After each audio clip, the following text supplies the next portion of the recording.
দেখেছিলাম 40, এখন দেখছি 60। তারপরে দেখছি যে আমরা বড় হওয়ার পরে আমাদের গ্রামে যত মুরব্বী মানুষ ছিল সবাই কি হয়েছে, সবাই চলে গেছে।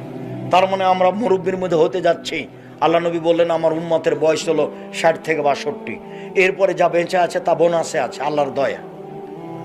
তাহলে তো বয়সের শেষের দিকে চলে এসেছি। অল্প দিন বাঁচতে এসে ক্ষমতা দেখাতে হবে না, ক্ষমতা একদিন হারিয়ে যায়, বিগত সরকার তার প্রমাণ।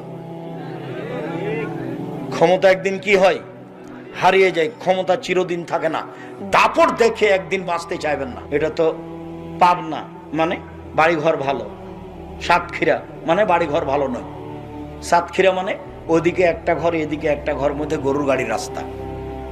কোথায় যে বাহির দরজা। পাবনা মানে বাড়িঘর ভালো না ভাইজান, চতুর্দিক ঘেরা আছে, একটা দরজা আছে, সালাম দিয়ে ঢুকবে। গরিব মানুষ, দরজা নেই, পর্দা ঝোলা আছে। আল্লাহ নবী বলছেন